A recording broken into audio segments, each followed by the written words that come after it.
I think Jack Dorsey is right. I think both are correct. Like, if it doesn't become a medium of exchange, then it's just an asset. It hasn't become money.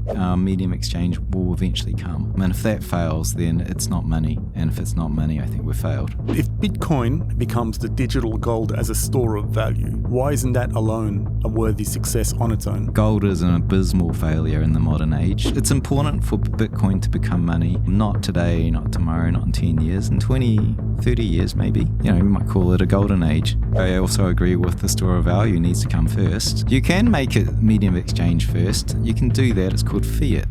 Archie. Is it medium of exchange? Is it store of value? What should take primacy? Does one follow the other, or do they have to be concurrent? And in one corner, it's almost like a battle of the billionaires. We've got Michael Saylor, who's obviously established his company as a huge holder of Bitcoin, primarily as a store of value. And then Jack Dorsey on the other end, posting the other day that said, if Bitcoin doesn't become a medium of exchange, it's dead. Mm-hmm. So, what are your views on that? I think Jack Dorsey is right. I think both are correct. If it doesn't become a medium of exchange, then it's just an asset. It hasn't become money. And the point of Bitcoin is to become money. Another way of saying that is separation of money and state. Another way of saying that is we don't want the politicians to overspend and then plug the hole in the budget by printing more money, which means you're stealing from the poorest so they can't afford houses, and the rich get richer and the poor get poorer until the whole thing blows up. So we don't want that. So what Jack Dorsey is saying is that unless it becomes money, it's failed. It's just another asset the rich get richer on. But it's okay. I would push back on that and say it's not just another asset for the rich, because it's quite accessible at a scale for almost everybody who's got spare funds to deploy into Bitcoin. Yes, absolutely. It's the first asset in the world where the poor got to invest before the rich, because the rich have regulatory rules that they can't deploy that, and it was too small. That's true. But if it does not become money, it's just an investable asset. Okay, so how do we decide on, or how do we observe whether or not it has become money or not? Can I pay for it in Bitcoin? Okay, you're right. Ubiquitously everywhere. Yeah, it's generally accepted as a form of money. And really, I also agree with the store of value needs to come first. Mm-hmm. You can make it medium of exchange first. You can do that. It's called fiat. Let it be so. But the market doesn't work like that. For a really trusted asset that universally, by volition, use, it's something that everyone wants to store money in, store their capital in. And so we're doing store of value. Once it gets to a certain point, I think medium exchange will eventually come. And if that fails, then it's not money.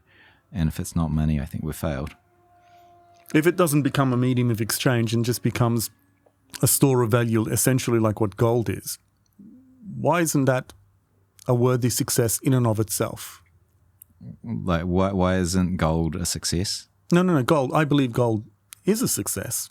It's a $20 trillion asset, right? It is a store of value. Sovereigns hold it. Well, I guess my question is, if Bitcoin becomes the digital gold as a store of value, why isn't that alone a worthy success on its own? I'm going to come back to answer this. Is like gold's an abysmal failure in the present 100 years. It had 6,000 years of relative success, but it got rugged, and that's why we've got fiat right now. And so gold is an abysmal failure in the modern age, because who holds it? Rich people and sovereigns. And does it create any kind of check and balance on politicians making, buying votes, overspending, and then stealing that money through debasement, Right? It hasn't stopped that. That's what it was for. That's why the gold standard was created by Isaac Newton and why we used it for 6,000 years. And can Bitcoin be better? Yeah, because you cannot centralize the supply as easily because self-custody is super important and it's part of the ideology, and that is exactly what we should be doing, never mind the sort of OPSEC risk and so forth. And so it's got the potential. It's real-time auditable. Even if the US government centralized the supply and then traded US dollar against it and backed it with, we've got a real-time audit. Are you good for the Bitcoin? We could never tell that with Fort Knox. It was never audited. And then they say, hey, let's just close the redeemability window of that. And so, yeah, no, it's important for Bitcoin to become money. Not today, not tomorrow, not in 10 years, in 20, 30 years maybe. And that's going to be a really interesting, we might call it a golden age. Lightning Network has been championed by many people as the technical solution that will accelerate that. Mm-hmm. But then as someone who's not a technical person, I don't look at the numbers. I don't see transaction volumes, value, merchant adoption, all that sort of stuff. I hear other people say, well, it's obviously been a failure and that's been obvious for 3 or 4 years or whatever. Mm-hmm. So we've got two different camps. On one hand, I see, Spark building, Lightning building, some payment rails on Lightning as well. We're seeing now assets can be issued on Lightning as well. Who's right? What's going on? And is Lightning a solution into the future of means of exchange for Bitcoin? Yeah, so it's really early, super, super early in terms of this medium of exchange. In that context, we're going a decade or more.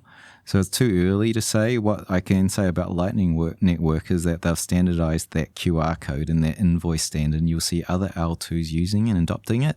So you can think of Lightning as an interbank connectivity protocol. There's very few people that run their own nodes. It's like maintaining a cloud server and keeping it up at all time. Otherwise, you don't get your payments.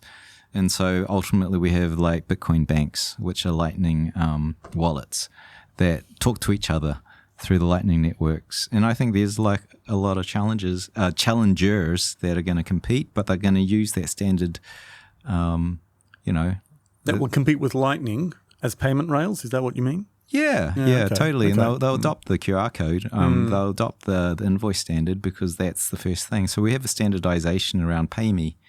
And it come through on different rails. Like, I use Aqua Wallet as well, right? And that's using Liquid, and it swaps out to Lightning at the very last minute. And because Liquid doesn't have to be, you don't have to maintain a node and be always on, and it's somewhat self-custodial through a private key. It's just on an L2 instead of the main chain. So there's a lot of these solutions being developed. They can fight it out. Doesn't matter. We can have a fragmented rail system as long as that invoice standard is standard across the world.